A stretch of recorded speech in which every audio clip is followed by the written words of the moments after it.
ప్రభువైన క్రీస్తు నామమున ఈ చౌడూరు గ్రామంలో నివసిస్తున్న మీ అందరికి కూడా శుభములు తెలియజేసుకుంటా ఉన్నామండి. ప్రేమైన సోదరి సోదరులారా, ఈ విధంగా ఈ సాయంకాల సమయంలో పాటలు పాడుకుంటూ ఒక మంచి వర్తమానాన్ని మీ మధ్యకు మేము తీసుకొని వచ్చినాం. మీరందరూ ఈ పాట విని ఉంటారు కదా, కృపకాలంలో ప్రభు యేసుని అంగీకరించుకునే పాట పాడుకుంటా మీ మధ్యకు వచ్చినాం. అవునండి, ఇది కృపాయుగంలో మనం ఉన్నాం. దేవుడు ప్రేమ కలిగినటువంటి వాడు కనుక మనకు తరుణం ఇస్తా ఉన్నాడు. దేవుని వాక్యం పరిశుద్ధ గ్రంథమైన బైబిల్లో ఈ మాట రాయబడి ఉంది. కాలం సంపూర్ణమైనది, దేవుని రాజ్యము సమీపించినది, మారు మనసు పొంది రక్షణ సువార్తను నమ్ముడని పరిశుద్ధ గ్రంథమైన బైబిల్లో రాయబడింది. టైమ్ ఈజ్ ఫుల్ఫిల్డ్, కాలము సంపూర్ణమై ఉన్నది అండి.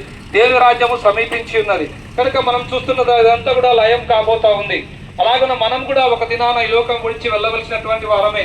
మనం ఎప్పుడైనా ఆలోచన చేసినామా ఈ లోకం విడిస్తే మన గతి ఏంటి? చాలాసార్లు అనుకుంటాం, చనిపోయిన తర్వాత ఏం లేదనుకుంటాం. చనిపోయిన తర్వాతనే మన కథ ప్రారంభం అవుతుందండి. ఈ లోకంలో మనం యాత్ర చేయడానికి మాత్రమే వచ్చినాం. మన జన్మంతో మన యాత్ర ప్రారంభమవుతుంది, మన మరణంతో మన యాత్ర ముగిసిపోతుంది.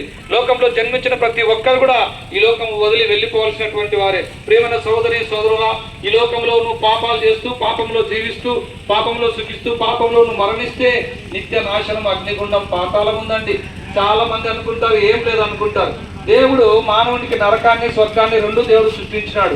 అయితే దేవుడు మానవుని కొరకు సృష్టించింది పరలోకం అండి. అయితే మానవుడు తన యొక్క పాపాన్ని బట్టి నరకంలో ప్రవేశించేవాడుగా ఉన్నాడు. కనుక ఈ పాపం నుంచి విడిపించాలని, నరక శిక్ష నుంచి విడిపించాలని, మానవుని జీవితంలో నెమ్మది ఇవ్వాలని, శాంతిని ఇవ్వాలని, సమాధానం ఇవ్వాలని, నిత్య జీవం ఇవ్వాలని, పరలోక రాజ్యంలో చేర్చాలని సృష్టికర్త అయిన దేవుడే నరావతారిగా భూమిని కరుదించినాడు. ఆయన యేసుక్రీస్తు ప్రభుల వారండి. ఆయన లోకంలో 33.5 సంవత్సరాలు పవిత్రంగా జీవించినాడు, పాపం లేకుండా జీవించినాడు. మనందరి పాపముల కొరకు యేసుక్రీస్తు ప్రభు ఆయన ఈ లోకంలో ఒక పాపము లేనటువంటి వ్యక్తి, నిర్దోషమైనటువంటి వ్యక్తి ఈ లోకంలో జన్మించినాడు అండి. యేసుక్రీస్తు ప్రభుల వారు భూమి మీద ఉండే దినాల్లో అనేక గొప్ప కార్యాలు చేసినాడు. కుంటి వారికి కాళ్ళు ఇచ్చినాడు, గుడ్డి వారికి చూపించినాడు, మూగవారికి మాటలు ఇచ్చినాడు, చనిపోయిన వారిని కూడా లేపగలిగినాడు. అయితే పాపి అయినటువంటి మనల్ని ప్రేమించిన వాడే, పాపి అయినటువంటి మానవుని కొరకు యేసు ప్రభు సిలువను ఎక్కినాడు. యేసు ప్రభు అనగానే మీరు అందరు సిలువ ఆ ఫోటోలో చూసింటారు కదా, ఏం కనబడుతుందండి? ఒక వ్యక్తి సిలువలో వేలాడుతూ ఉంటాడు. ఆయన తలకు ముళ్ళ కిరీటం, చేతులలో మేకులు, కాళ్ళలో శిలలు. ఇవన్నీ ఎందుకొరకు తెలుసా సోదరుడా? నీ నా పాపముల కొరకు. మనం తలతో ఎన్ని పాపాలు చేసినాం కదా, అందుకొరకు ఆయన తలకు ముళ్ళ కిరీటం కొట్టించుకున్నాడు.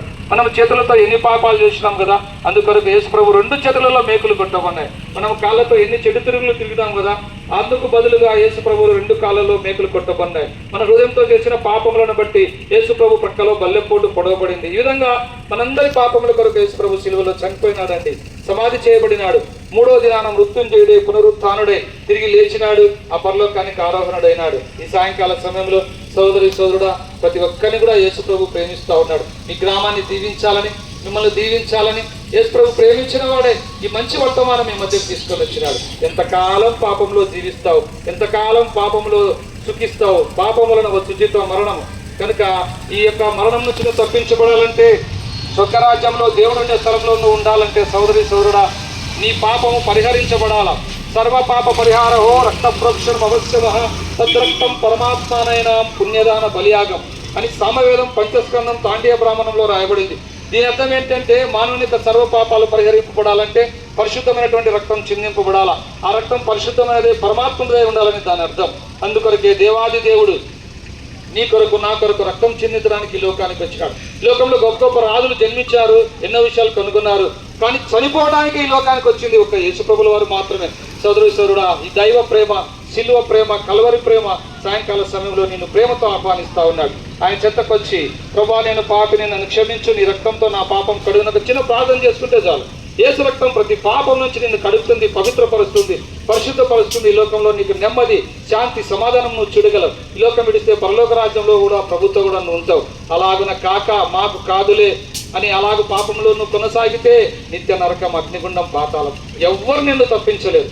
ఒకవేళ ఈ లోకంలో తప్పు చేస్తే నువ్వు తప్పించుకోవచ్చు, కానీ దేవుని దగ్గర నుంచి ఎవ్వరు తప్పించుకోలేరు.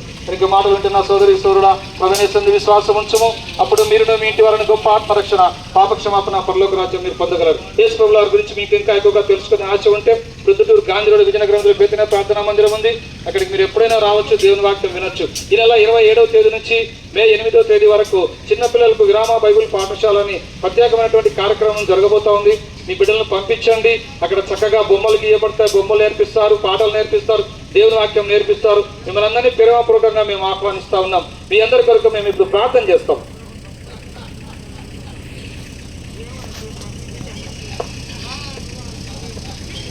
ప్రేమ నమ్మకముల యేసయ్య, ఈ ప్రాంతాన్ని మీరు ప్రేమించినందులకై వందనాలు. రక్షణ స్వార్థను వినిపింపజేసినందులకై వందనాలు. విన్నవారిలో మీ కార్యం చేయడం, మీ చిత్తం, మీ ఏర్పాట్లను వారిని రక్షించుకుని ముందుకెళ్తున్నాం. మీ ఆత్మాభిషేకం గురించి నడిపించి మై పొందమని యేసు ప్రభు నామమున ప్రార్థిస్తున్నాం మా తండ్రి. ఆమేన్.